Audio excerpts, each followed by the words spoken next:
ভারত তার জায়গা থেকে বাংলাদেশকে সর্বোচ্চ চাপ দিয়ে কাবু করার যে চেষ্টা করতে চেয়েছিল সেটা ব্যাকফায়ার করেছে। আপা ডাকেন শেখ হাসিনাকে, তাদের এতই কর্ডিয়াল সম্পর্ক। ফলে ইন্ডিয়া ফাইনালি বুঝতে পারলো যে তার স্ট্র্যাটেজিক এবং বিজনেস সম্পর্ক। ধন্যবাদ আপনাকে। মানে বৈঠকটি হবে না অলমোস্ট নিশ্চিতভাবে ভারতীয় মিডিয়া বলেছিল যে তারা বিভিন্ন সূত্র থেকে এটা জানতে পেরেছে।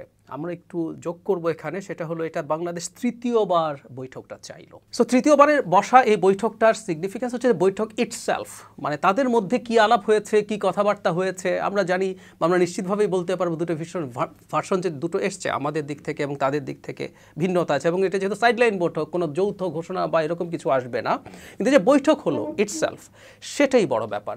আমাদের নিশ্চয়ই মনে আছে যে এই বৈঠকের আগের দিন দুই নেতা যে ডিনার পার্টিতে বসেছেন সেখানে তাদের বডি ল্যাঙ্গুয়েজ, ইভেন তারা যখন সভাটা করছেন তখনও আমার কাছে খুব কর্ডিয়াল মনে হয়েছে তা না, কিন্তু সব কিছুর পরও দুজন বসেছেন। আমার কাছে এটার খুব বড় গুরুত্ব আছে একটা জায়গায়, সেটা হচ্ছে ভারত তার জায়গা থেকে বাংলাদেশকে সর্বোচ্চ চাপ দিয়ে কাবু করার যে চেষ্টা করতে চেয়েছিল সেটা ব্যাকফায়ার করেছে, এটা ভারত বুঝতে পারছে আমি ধারণা করি। এটা অনিবার্য ছিল, বিশেষ করে চায়নাতে যাওয়ার পর। এবং আমাদের প্রধান উপদেষ্টা ব্রিলিয়ান্টলি একটা কাজ করেছেন, কারো কারো কাছে ভালো লাগেনি, কারণ ওই যে আপনি বলছেন যে বাংলাদেশ এখন ভারত বিদ্বেষ বা ভারতের প্রতি একটা ঘৃণার মেন্টালিটি মানুষের আছে লজিক্যাল কারণে। মানে রীতিমতো দুই দেশের মধ্যে যুদ্ধ শুরু হয়ে গেলে অনেকে খুশি হবেন এবং যুদ্ধ করার জন্য আমরা অনেক মানুষকে পাবো, সাধারণ মানুষকে, কিন্তু আন্তর্জাতিক রাজনীতিতে এভাবে চলে না। সো উনি এই কথাটা খুবই ব্রিলিয়ান্টলি, আবার এই কথাটাও মাঠে দেয়া হলো, আমি কিন্তু চায়নায় প্রথম যেতে চাইনি, আমি তোমার কাছে যেতে চেয়েছিলাম। ফলে ভারত চাপে পড়েছে। নট অনলি দ্যাট, আপনি একটা দেশের সাথে যখন ক্রমাগত হস্টাইল মেন্টালিটি করতে থাকবেন, আর বিশেষ করে একই রিজিয়নে যখন দুটো সুপার পাওয়ার, এর মধ্যে China global super power, regional তো বটেই, আর ভারতকে মোটামুটি রিজিওনাল সুপার পাওয়ার ধরা যায় বা সে তার ইচ্ছে আছে।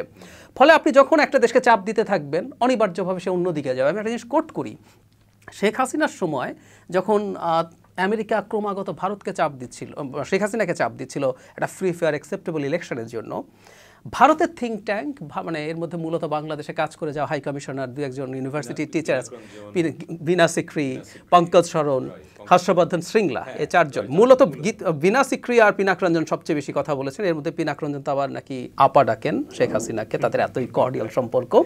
আর শ্রীরাধা দত্ত মূলত একটা ইউনিভার্সিটির একাডেমিক যদিও বলা হয়, কিন্তু আমার কাছে মোটামুটি আসলে একসময় ছিলেন, উনি বিবেকানন্দ ফাউন্ডেশনেই ছিলেন, যেটা বিজেপি ইন্সপায়ার্ড একটা জায়গা। তো ওনারা একটা কথা খুব বলতেন, এটা ভুলও না, ওনারা আমেরিকাকে সমালোচনা করার জন্য বলছেন তুমি চায়নাকে কমব্যাট করার জন্য বাংলাদেশে একটা ডেমোক্রেটিক সরকার চাও, কারণ হচ্ছে একটা সময় আমেরিকা তার স্ট্র্যাটেজি অনুযায়ী ডিক্টেটরদেরকে সাহায্য করতো, এটা 60s 70s এই সময়গুলোতে, কারণ সে দেখতো ডেমোক্রেটিক ব্যবস্থা থাকলে সেখানে কমিউনিজম মাথা চাড়া দেয়। সো করতো কি, একটা ডিক্টেটর আনতো আর কমিউনিস্টদেরকে পেটাও।